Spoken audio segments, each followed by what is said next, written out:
Loh kula itu karena hidup dengan istri saya sama anak saya. Jadi yang ngurus anak saya sendiri.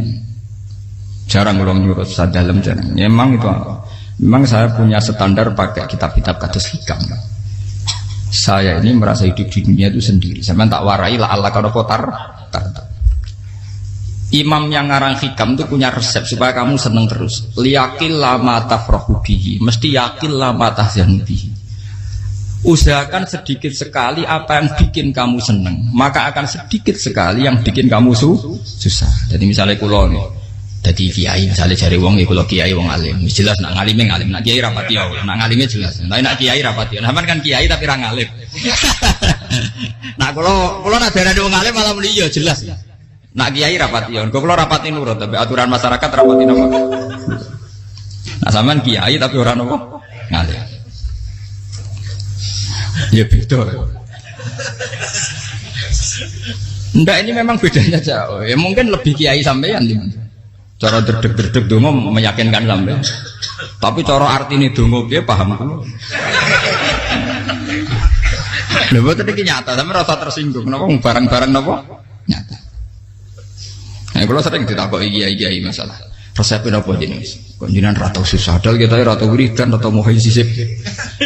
Resepnya ilmu itu gini kata hikam. Ulama yang kayak hikam tuh pernah ngarang kitab tuh saking syukurnya entah saking angkuhnya terserah ngomentari. Kamu harus yakin bahwa di sisa hidup Anda itu tidak akan maksiat lagi. Sehingga kalau kamu ditakdir maksiat, anggap saja akhlu maksiatin kudirat alaika. Anggap itu yang terakhir. Siapa yang menganggap mohal bahwa dia tidak akan dosa sampai mati, berarti menganggap Tuhan itu lemah.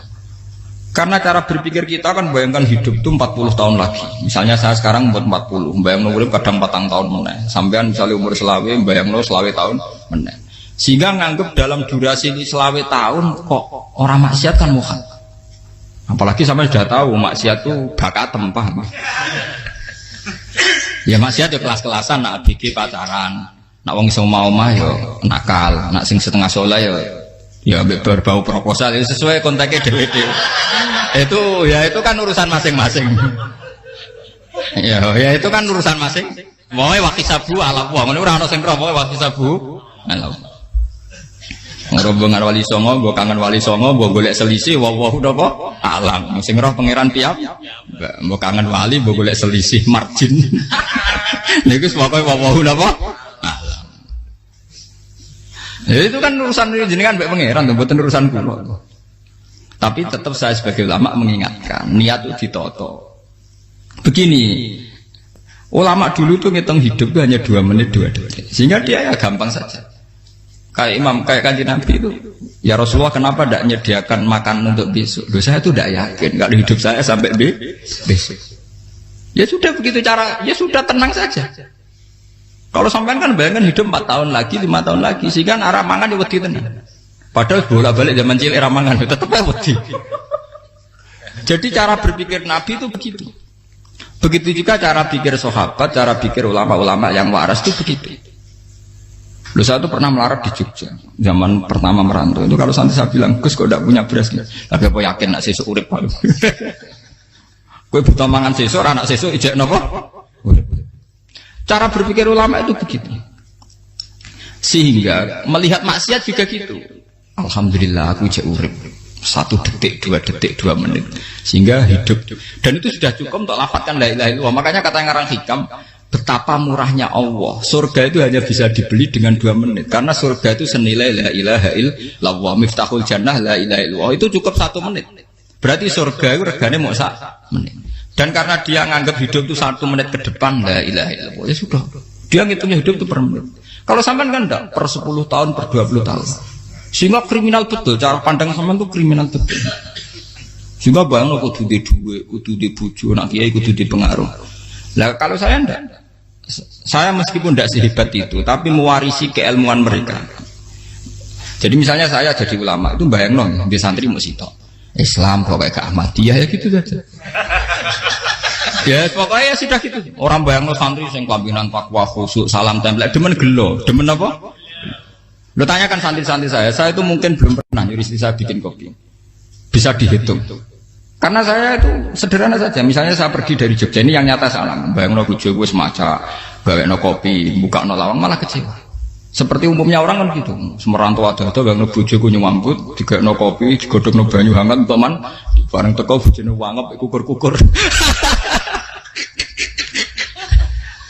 Karena tarifnya dia ideal, maka mudah kecewa kalau itu tidak terjadi. Nak kula mboten, sebayangno kaya Jogja, bojoku cek uta Islam, nak salat 5 bulan ya sudah gitu.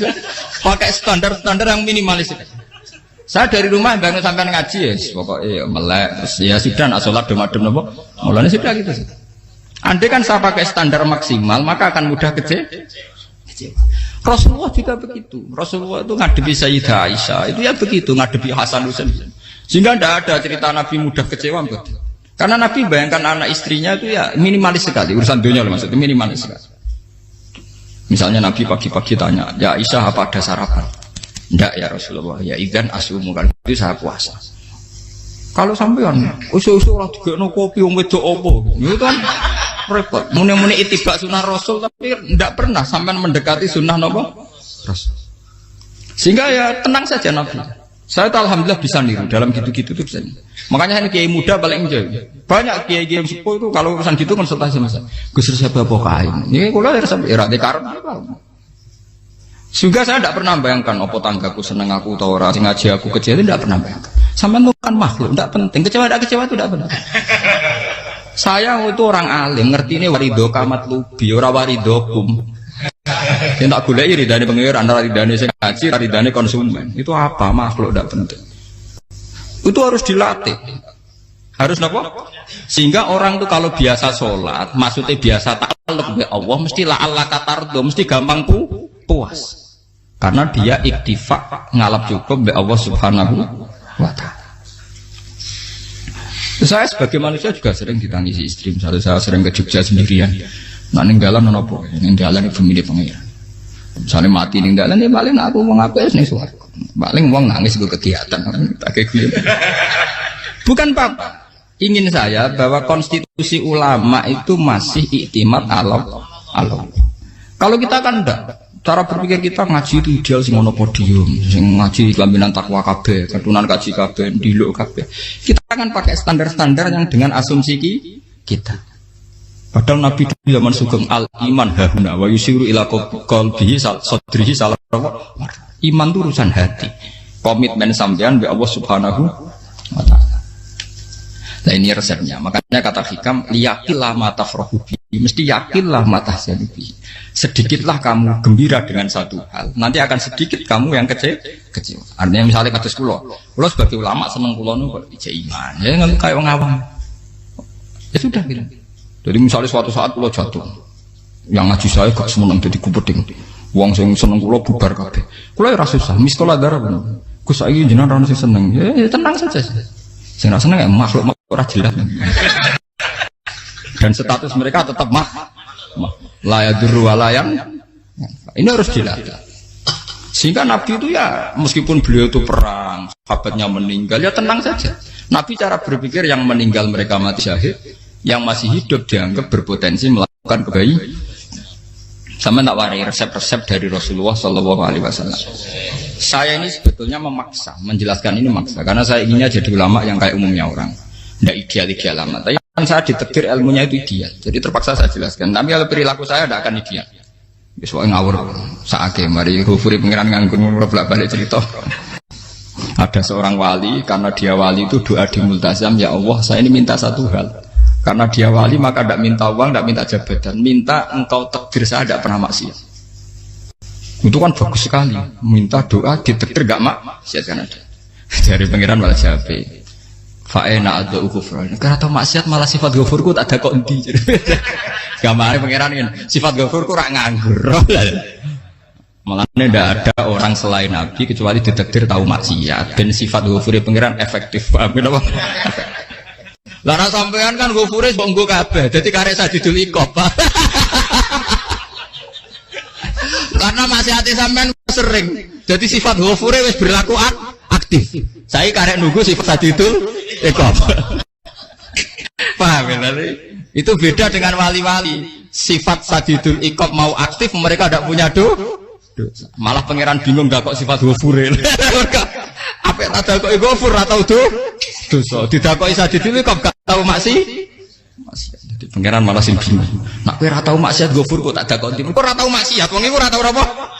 Didakoki sadidili kok gak mungkin atau maksiat. Lah pangeran ape dakok ghafur kan syaratnya dosa sik. Sampeyan kan walian. Ghafure wis dientekno. Keseringan kepake, paham ya? Karek nopo? Karek sadidili kok. Ya itu memang standar Tuhan. Semua Quran itu kalau menyeritakan gitu. Nabi ibadi anni anal ghafurur rahim. Kawulaku ceritani aku ghafurur rahim, tapi yo ceritani wa anna adabi wal adabul alim. Jadi Nabi ibadi anni anal ghafurur rahim wa anna adabi wal adabul alim. Kalau Nabi Ibrahim, Nabi Muhammad inna rabbaka lasari'ul iqab. Pangeran cepat nyiksane, tapi wa innahu laghafurur. Jadi dua sifat ini pasti aktif. Dan tentu ulama itu senang sifat ghafur itu ya meskipun aktif, tapi mereka tidak pernah ngambil fasilitas sifat nopo. Kalau baleni malih.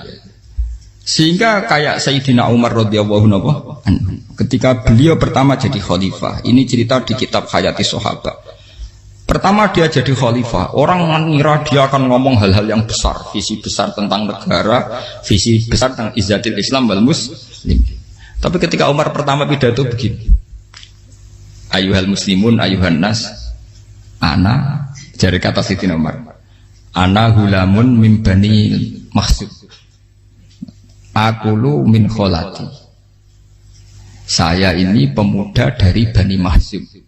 Kecil saya bisa makan karena bulik-bulik saya punya kebun kurma yang kalau saya memanen diopahi beberapa biji dan itu menjadi kuti wahayati, menjadi saya bisa hidup. Terus wassalamualaikum warahmatullahi wabarakatuh. Orang itu penasaran semua. Orang jadi khalifah pertama dibenem jadi amirul mukminin, pidatonya ngenang masa kecilnya ra kelar mangan, kelare mangan mergo buruh bulike. Paham ya? Ngondoh kurma terus dikai tamarotin, beberapa kurma sing dadekno iso. Dan itu saya pakai sampai ketemu Allah Subhanahu wa taala saya pakai. Misalnya sekarang saya mulya, misalnya kalau dibilang mulya ya ana sing nyucup, ana sing husnudzon, ana sing hormat ya macam-macam sawangane. Itu bodoh sekali kalau saya menikmati itu, bodoh sekali. Paling banter nikmati dicucup dihormati itu apa? Tapi kalau nikmatnya bisa makan saat itu tuh nyawa. SBY jadi presiden prestasi, Gus Dur jadi presiden prestasi, tapi umpama presiden tetap mangan. Prestasi tertinggi ada bisa makan selisat dirumki gojo-gonyo. Makanya Umar mengingatkan, sebetulnya nikmat tertinggi saya itu tidak saat saya jadi khalifah, saat itu kok aku iso mangan, cara gak aku mati. Paham ya? Jadi itu luar biasa. Kita ini kan menjadi angkuh karena ngitung nikmat itu yang besar-besar, punya prestasi, punya. Kalau saya enggak ngitung nikmat ya kelar mangan gak mati, kan gampang. Sehingga saya tidak mudah kecewa karena tarifnya minimalis, gak gampang apa? Jadi misalnya kalau kapan-kapan kok berhubung, Gus ini Tuhan rasanya jangan ngeten-ngeten. Oh makhluk itu ya gak apa-apa. Kalau di status kiai kan seakan-akan ngomongnya sakral, seakan-akan mandi. Tapi nak tak status, oh makhluk itu ngomong-ngomong ya sudah kan. Menjadi kan sudah distatuskan sebagai apa? Makhluk. Tentu makhluk statusnya la yadurru wala yanfa. Di sini ini penting. Orang-orang ahli tauhid tentu tidak punya kesusahan. Innal ladzina qalu rabbuna wa tsummas taqamu. Itu mesti tidak ada kesusahan sama sekali. Misalnya ulama-ulama dulu mau mati, ya tenang saja. Mati kedua itu mati paling menantang ya, menyenangkan sekali. Karena mati yang seru itu mati zaman Al-Adam. Misalnya saya kelahiran tahun 70. Tahun 40-50 kan belum ada saya. Itu mati yang sejati karena Al-Adam. Kenapa? Al-Adam tidak ada. Mati yang nanti itu mati yang petualangan karena saya mati setelah menyaksikan kekuasaan Allah, setelah husnudzon sama Allah, sehingga mati yang menuruti kerinduan akan ketemu sang kekasih. Makanya Jalaluddin Ar-Rumi ketika mau meninggal dan orang-orang muridnya nangis, dia marah-marah. Hei murid-muridku, betapa bodohnya engkau. Saat kayak ini yang saya tunggu, saya sudah menyesal berusaha mbak Allah dat cinta seneng. Aku kecewa waktu makhluk-makhluk koyo kowe. Saiki wis wayahe aku goleki kholik zat sing tak senengi malah mbok tangi. Cuk bodhone kuwe, saat-saat sing tenteni malah mbok tantang. Betapa aku lamanya menunggu kematian ini. Mergo hidup itu keterpisahanku mbek Allah, kemen ketemu kowe.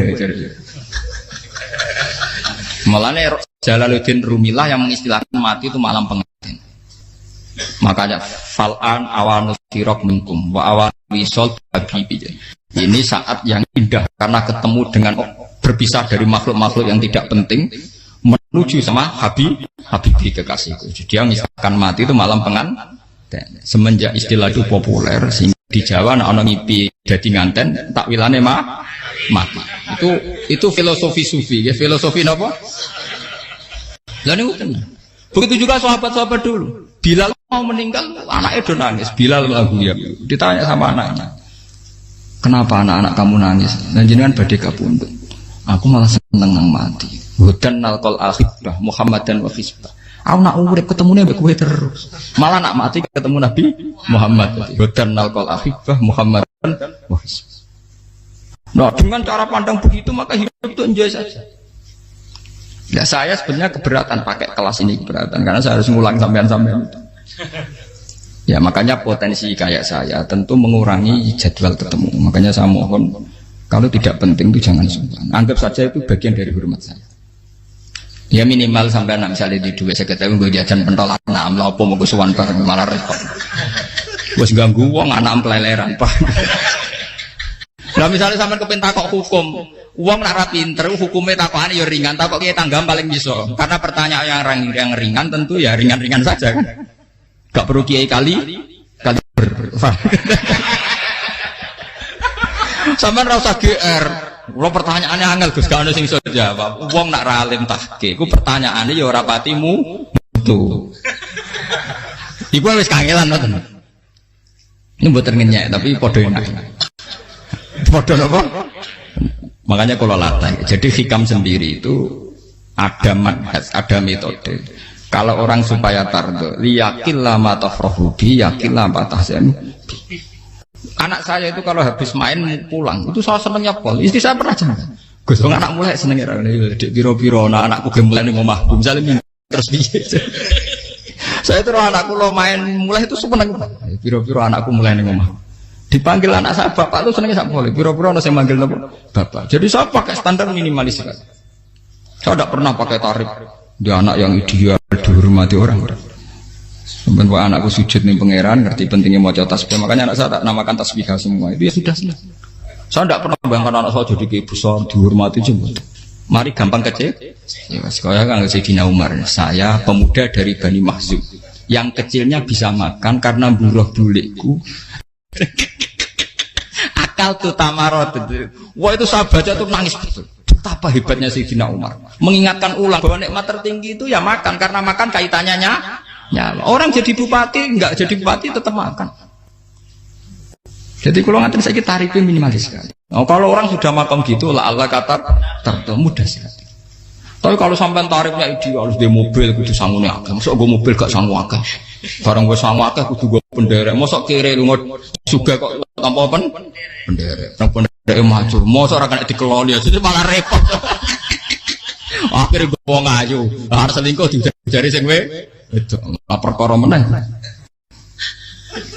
Mau ruwet nuruti tahapan-tahapan duniawi makanya resep kalau ingin itu kon sholat, maksudnya sholat itu dihayati secara tauhid ya, dihayati secara tauhid. Misalnya innal sholati wa nusuki wa mahyaya wa mamati lillahi rabbil alamin. Itu akan pasti Allah kata pasti mudah melihat alam ini ridho. Ini satu sekelumit ya, di resep orang ulama yang saya meniru beberapa di kitab Hayati Sahabat, di kitab Hikam dan meniru terutama ini semuanya sanad dari Rasulullah Shallallahu Alaihi Wasallam.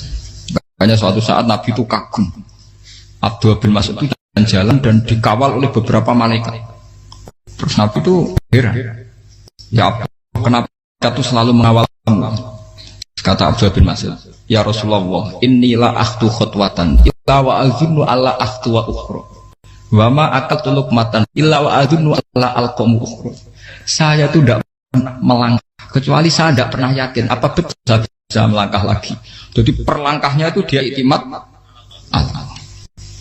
Dan saya tidak pernah mengunyah satu kunyahan kecuali saya tidak yakin apa betul saya bisa mengunyah lagi. Setiap kunyahnya tetap semuanya berada Bismillah. Semua itu atas nama pertolongan atas Rasulullah.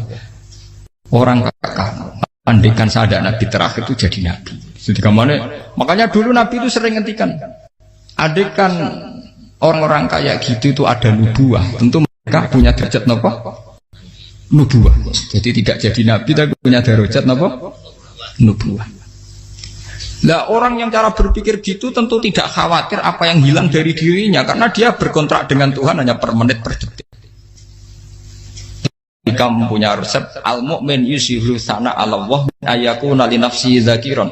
Seorang mukmin yang sejati tentu kontraknya dengan Allah Subhanahu wa taala dan dia tidak pernah ingat dirinya sendiri. Kayak sampean pas umat tapiil, Allahu akbar, Allah Maha Besar, subhanak. Selalu ana wong ngrasani itu termasuk lali utange barang iku. Tapi yang jelas kan menjadi enjoy dengan dirinya sendiri. Paham ya? Menjadi enjoy dengan dirinya karena dia tidak sering punya kontrak dengan makhluk.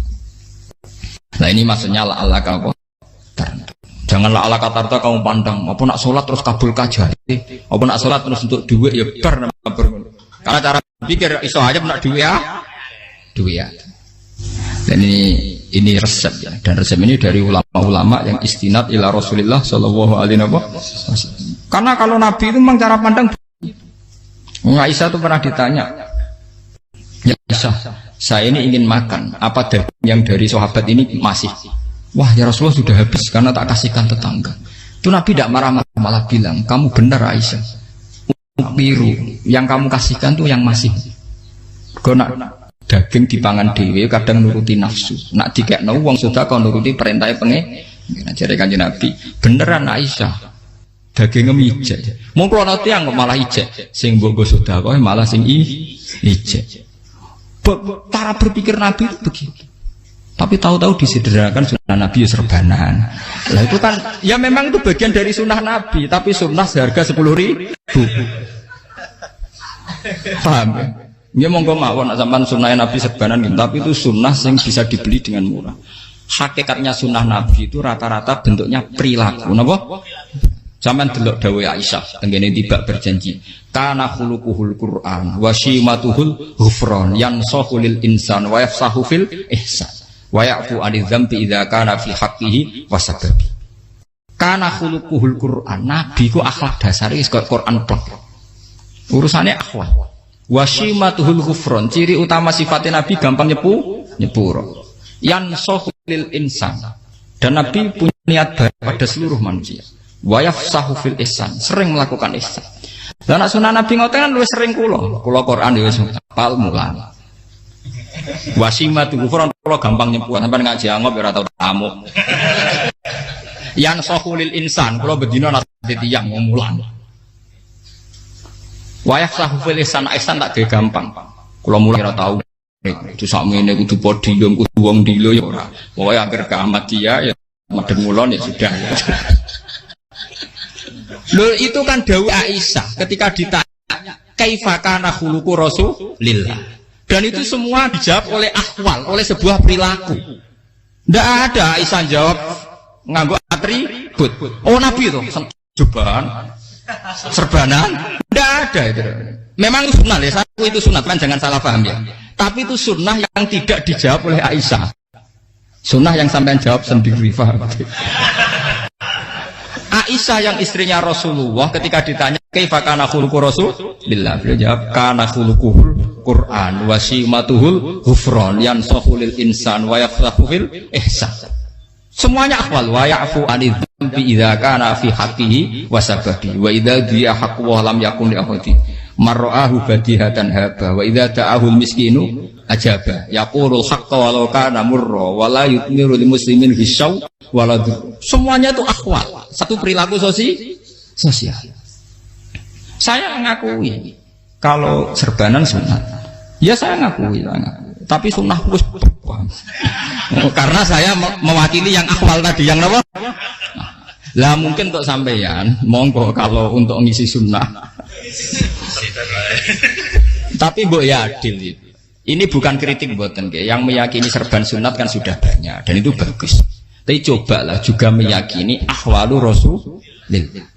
Makanya mansanna sunnatan itu rata-rata ulama maknani siapa yang ikut sunnahnya Nabi. Rata-rata ulama nafsir ahwalu Rasulillah wa af'alu. Perilaku sosial Rasul. Makanya terusannya wa idza ja'ahul miskinu ajaba. Kalau dipanggil orang miskin ya datang. Ya maksudnya ada harus orang miskin manggil pas resepsi kawin boten. Misalnya ana wong melarat kuwi di sepeda motor, wong mlarate yo ngeteroni puskesmas ya mbok terno. Wong melarat loro yo nukono misale apa minyak kayu putih mbok tekani. Ora kok ngerti-ngerti mbok ngurusan walimatul urus sing wajib piye lho. Payah. Lho lan padahal miskin aja pe ora ana hadise urusan walimatul urus mboten. Kalau orang miskin manggil ya dalam riwayat hadis ya Nabi sering dipanggil orang miskin. Ya Rasulullah, mbok datang ke rumahku, ada apa? Terus ya Nabi, saya tuh ingin rumahku sing elek jenengan nanti salat teng mriku. Ya Nabi datang ya salat saja ya ora jangan. Fi ayyi makanin aradta an usolliya fi. Kamu di tempat mana kamu seneng salat teng mriki ya Rasulullah. Ya Nabi salat. Sing ngundang ya waras pisan. Kenangan mek Nabi kok mae dienggo salat Nabi. Ambean tahu tanggung kiai kon salat. Kon promosekno anakmu iku paham. Dia itu nggak nunggu kersane ketampi PNS. Padahal kiai ini dia anak era PNS. Kalau dulu sahabat ngundang Nabi itu ya gitu. Ya Rasulullah, saya itu ingin sekali engkau sholat di rumahku. Fa'takhidahu musollan. Kemudian tempat yang pernah engkau sholati mau tak pakai musola pribadi. Makanya masjid kiblat itu rumahnya sahabat. Karena dulu Nabi pernah sholat di satu tempat. Adalah ono perintah tahlilul kiblat itu di rumahnya sahabat. Itu sahabat dulu itu kalau ngaturin Nabi itu kenanya ingin Nabi pernah sholat di situ. Nah, ilmu ngeten ini mentek. Ya untungnya enten kula, dadi ono sing eling-eling ya, Bang. Nah, teman kudu syukur ya. Artinya syukur ya. Orang kayak saya itu ndak usah sampean dikte-dikte ngikuti hukum adat. Kalau ngoten sampean gelo mergo kula ora iso teko, kula ya gelo perkarane ulama kok mbok atur. Makanya saya sering guyon cerita saya itu kalau di pasar Pandangan dulu tuh anyaran boyong sering di pasar ditanya sama Gus wong alim kok di pasar piye aneh tuh ya aneh kuwi aneh piye bodohnya wong alim. Kadang masyarakat tuh tidak sadar keanehan dirinya sendiri. Mereka enak saja merasa kalau orang alim ke pasar tuh aneh. Mereka tidak sadar orang bodohnya wong alim ya aneh. Enak saja mereka mikir sepi. Faham ini supaya sampean la Allah kan apa Makanya untuk Rasulullah, Nabi itu sering ngendikan nek ana tamu hormati. Tapi etika mertamu di Rasulullah itu walakin idza du'aitum. Mertamu Nabi itu nunggu ditimbali. Walakin idza du'itum du'iya mabni majhul. Ketika kamu ditimbali fat. Jadi ya ayyuhalladzina amanu la tadkhulu buyutan nabiyyi illa ayyudzana lakum. Jadi untuk sowan Nabi itu nunggu dipang. Meskipun sahabat tuh rindu Nabi, tidak berani sowan ke dalamnya Nabi. Kalau ingin ketemu Nabi di bareng pas sholat jamaah, karena Nabi pasti keluar di mas. Andai kan Nabi nerima tamu di rumah, ora sido dadi Nabi. Amen nampa tamu.